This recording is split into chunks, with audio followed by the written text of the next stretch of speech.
नमस्कार, मैं हूं शिखा शुक्ला और आप देख रहे हैं रियल न्यूज। आइए रुक करते हैं आज की ताजा तरीन बड़ी खबरों की ओर।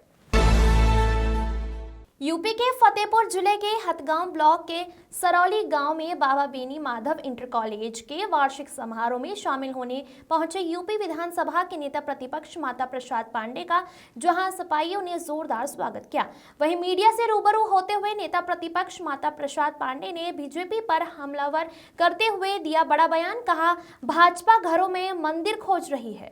संभल में कुएं के पास से निकली गुफा के सवाल पर कहा कि भाजपा के पास इन दिनों युवाओं को देने के लिए कोई रोजगार नहीं है, वह लोगों के घरों में मंदिर और सुरंग ढूंढ रही है। संसद में हंगामा को लेकर नेता प्रतिपक्ष ने कहा कि उनके द्वारा भी विधानसभा को घेरा गया था। युवा बेरोजगार घूम रहा है, किसान परेशान है, लेकिन सरकार के पास कोई एजेंडा नहीं है। सपा सांसद द्वारा भाजपा को आतंकवादी कहने पर कुछ कहने से बचते हुए वह स्वयं को आतंकवादी कहने का आरोप लगाया। कहा, उनके कार्यकलापों से हो सकते हैं। संभल में कार्यवाही पर कहा कि सरकार अनैतिक और अनुचित और असंवैधानिक ढंग से कार्यवाही कर रही है और लोगों को परेशान कर रही है। संभल में कुएं को खुदाई में निकली सुरंग को लेकर कहा कि यह भाजपा है, सुरंग खोजेगी, बेरोजगारी नहीं खोजेगी, किसानों की समस्याओं को नहीं खोजेगी। हर घर में मंदिर होते थे, कुछ लोग घर छोड़कर चले गए, यह सब भाजपा की चाल है।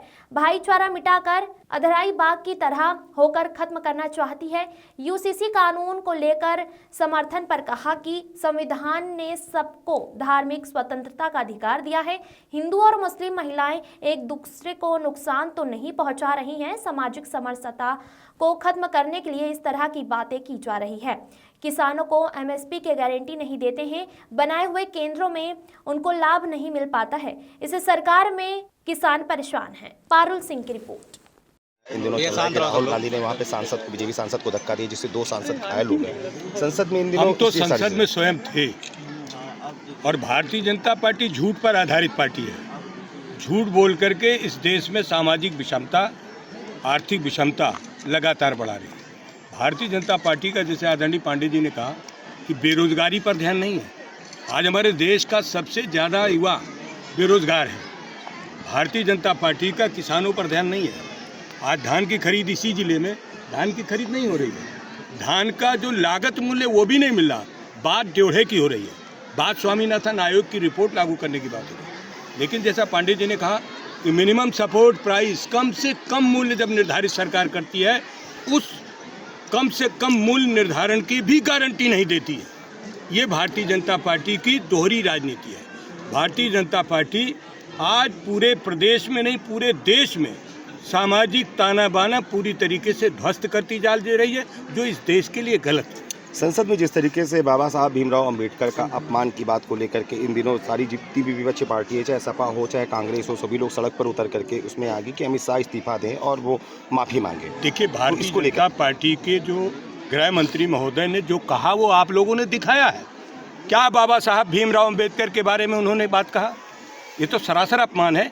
हमारे देश के कानून बनाने वाले, हमारे देश के मजबूत बनाने वाले, उन पर इस तरीके की अभद्र टिप्पणी होगी। इसी बात से लेकर पूरे देश के लोग आहत हैं कि हमारे पूज्य बाबा साहब भीमराव अंबेडकर संविधान निर्माता का अपमान किसी भी कीमत पर बर्दाश्त नहीं होगा। यूसीसी को लेकर के किस तरीके की प्रतिक्रिया है आपकी? क्योंकि आप एक सांसद भी हैं और जवाब हमारे अभी पांडे जी ने दे दिया। यूसीसी को लेकर के किस हम इस देश में सामाजिक समरसता चाहते हैं, हम इस देश में आर्थिक विषमता समाप्त करना चाहते हैं, हम इस देश में गरीबी हटाना चाहते हैं, हम इस देश से बेरोजगारी हटाना चाहते हैं। इस देश में लगातार महंगाई बढ़ती जा रही, हर आदमी महंगाई से परेशान है।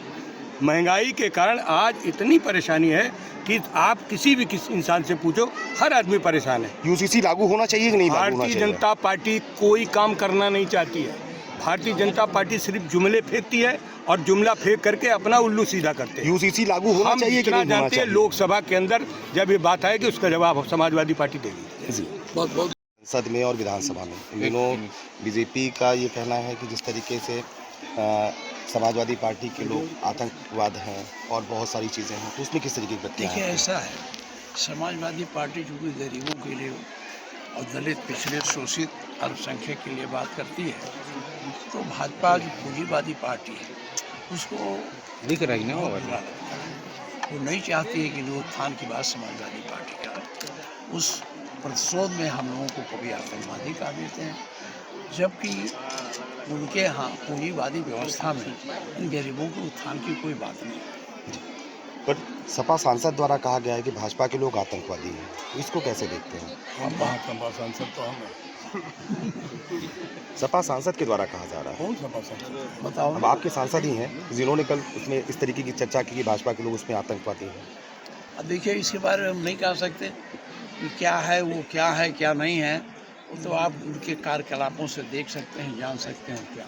जी सर, ये संभल पर जो कार्रवाई हो रही है सरकार द्वारा, उस पर क्या कहना है? देखिए, संभल में सरकार अनैतिक और अनुचित असंवैधानिक ढंग से वहाँ लोगों को परेशान कर रही है। कल मंदिर वहाँ पे कुएं की जगह पे सुरंग निकली हुई है खुदाई के दौरान, उसको लेकर के किस तरीके देखिए, से? अब ये भाजपा है, ये सुरंग खोजेंगे, बेरोजगारी नहीं खोजेंगे, हमारे किसानों की समस्याओं पर बात नहीं करेंगे। ये केवल सुरंग, मंदिर, अब पता नहीं कैसे, उसके बारे में हमें पता नहीं। आप कह रहे सुरंग निकला है, अरे कोई कुआं रहा होगा। मैंने असेंबली में भी कहा, बाबा जी ये मंदिर ऐसा नहीं है। जिस आदमी का दरवाज़ा था, वो अपने दरवाजे पर, हर हिंदू छोटा छोटा मंदिर रखता है, अब वो छोड़ के चला गया, मंदिर का ताला बंद है, तो इसके नाते नहीं कि वो मुसलमान उनको भगा दिए हैं।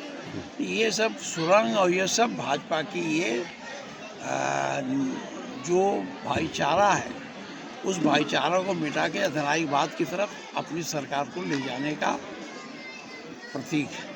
यूसीसी कानून लाने के लिए कल प्रधानमंत्री ने कहा कि यूसीसी कानून आएगा जिससे मुस्लिम महिलाओं और हिंदू महिलाओं को एक साथ एक समान अधिकार मिलेगा, उसको लेकर के किसके पूछिए, हमारे एमपी हैं या वहाँ लाते, बताओ, उनसे पूछो। सर अब ये आपकी देखिए, क्या प्रतिक्रिया अब है इसमें इसमें? हम देखिए, ऐसा है, हमारे संविधान ने सबको धार्मिक स्वतंत्रता की बात की है, और धार्मिक स्वतंत्रता इस स्तर तक है जब तक वो दूसरे को लाभ नुकसान न पहुंचावे।